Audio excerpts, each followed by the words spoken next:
right, we are here at the Formula booth at the Miami Boat Show, and we're going to check out their 350 SS. This one, unlike most of their boats here, is a stern drive model, so you do get the full swim platform with the extended portion on the back there, as opposed to a lot of the outboard options.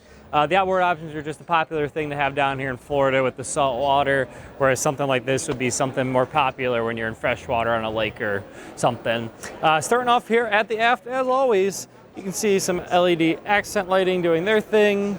You got your speakers there going on. This is your JL audio, shore power, water hookups going on there.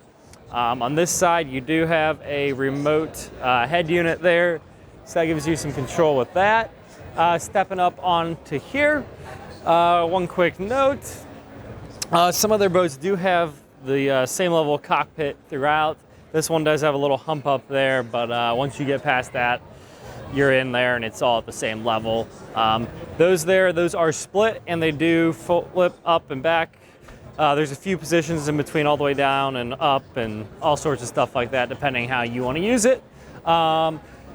This is actually cool. You would think, oh, it must be the engine hatch. Nope, they actually put storage for some cushions and fenders on top of the engine hatch. So that's pretty cool to see that there.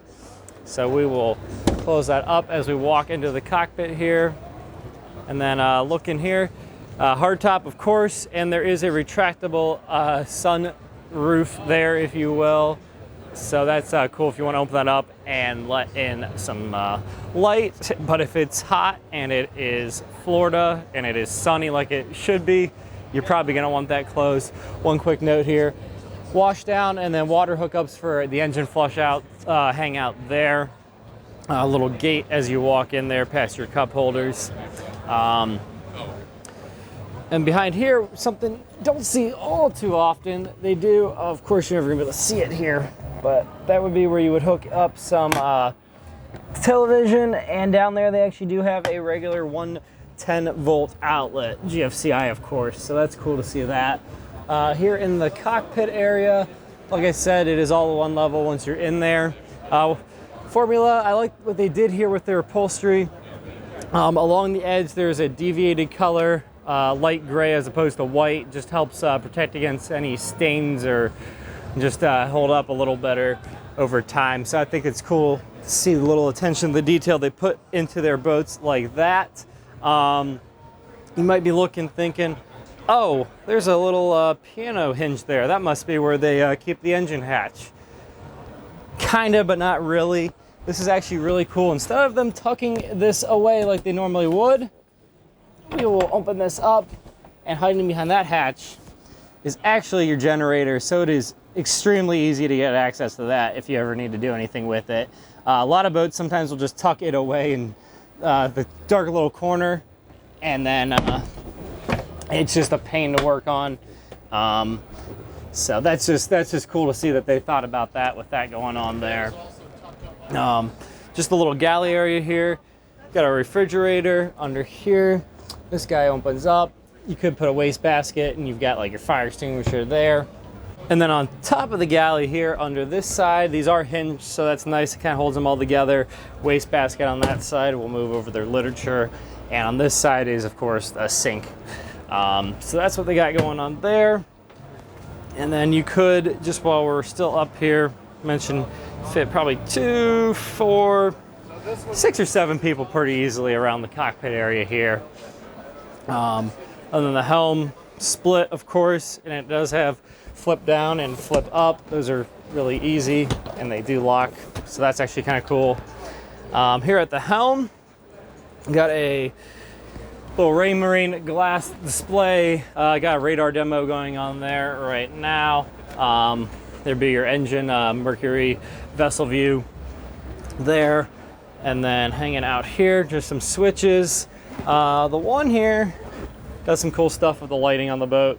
So right now all the lights are on. We can toggle it, and then it turns on just the blue LED accent lighting. So that's pretty cool. We toggle it again, it shuts everything off. And then a third time, and it's hard to see here, but it puts on some courtesy lights that you might just have on the footwells at night, and then we're back to the full amount. So that's that. one quick other note here. They do have, of course, joystick control, and it does have the sky hook. It's probably hard to see there. So that sky hook would hold the boat just in place, and you're just hanging out there. I mean, it's going to move a little bit. It's not perfect, but it's basically an anchor without an anchor. So the boat just knows where it last was, and it just uses little adjustments in the motor to hold it in a place. So that's a pretty cool little feature. We're going to sneak out of there. Just couple more things. Got some breakers, and of course your JL Audio subwoofer hangs out there. Main head unit by Rockford Fosgate, and then VHF radio, digital throttle and shift there. So it is kind of like an automotive start. You literally just have a stop start button there. One thing I like to have on these digital ones is they got rid of all the buttons here, so you can rest your hand on there without pressing all sorts of stuff. So that's a cool little feature. And then of course trim tab control. That would be where we're going to go up the bow, but we are going to listen to the sign. Please, no bow entry. Thank you. You are welcome. Actually, a very large bow area up there. It stretches quite a ways. And then it ends with your remote spotlight all the way up on the front and your anchor locker. So here is going to be down into the cabin. So this is basically just a bow rider that's closed in. So I do have one thing to note as I step in here immediately. I am 6'1", and I have to duck down to fit in here. Otherwise my head is hitting. I would say 5'8", 5'9" is probably the headroom in here. But anyways, on the left, little galley area. Instead of that guy just going all loosey-goosey, it is actually hinged for that cover, so that's pretty cool. That one is not hinged, but that is your waist bin, and then just some storage behind there. Those are soft close, but I'm just pushing them along a little bit for the sake of time.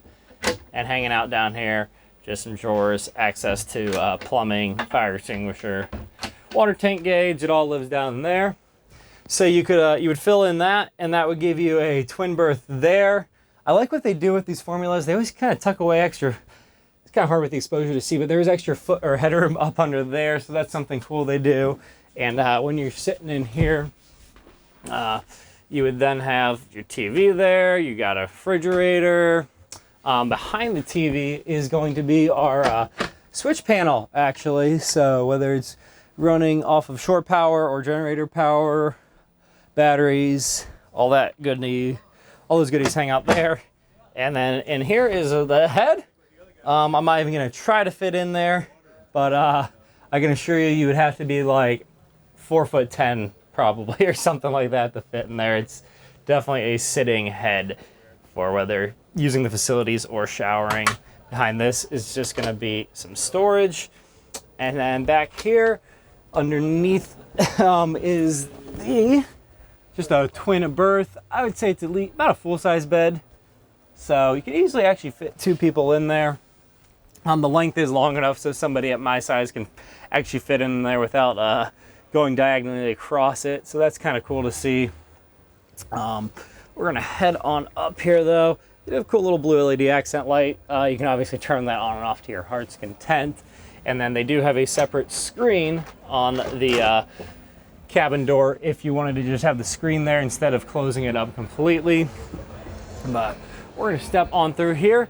I'm going to hit some buttons and we're going to show off the engine room real quick. All right, so we got that opened up. It would open up further, but I think as far as I've got it there will suffice. This is powered by twin 8.2 liter high output Mercury motors, so putting out some serious power here. Batteries hide out there. Where I'm sitting now, I showed you earlier, is actually where the generator is. So you don't have that taking up space down there. Plenty of room to work around these motors. They are really easy. They got all the stuff really just up on front of them with oil changes and fluid levels and flushing and all that jazz. It just makes it a breeze to work on. I don't know too many people with this size of boat that are working on their own, but if you want to, more power to you. So that's what's going on down there. I'll go close that up, work some magic on the editing, and we will wrap this thing up. All right, that is the Formula 350 SS here at the Miami Boat Show. Cool little day boat cruiser in one. It's got the speed too, it's got the style, it's got quality. So if this is something you're looking to get more info on, go ahead, reach out onto the folks at Formula down there in the description, and they would be more than happy to help. I just like to show you guys the gist of these things and let you decide what is best for you. So that's all I got for now. Thanks for watching.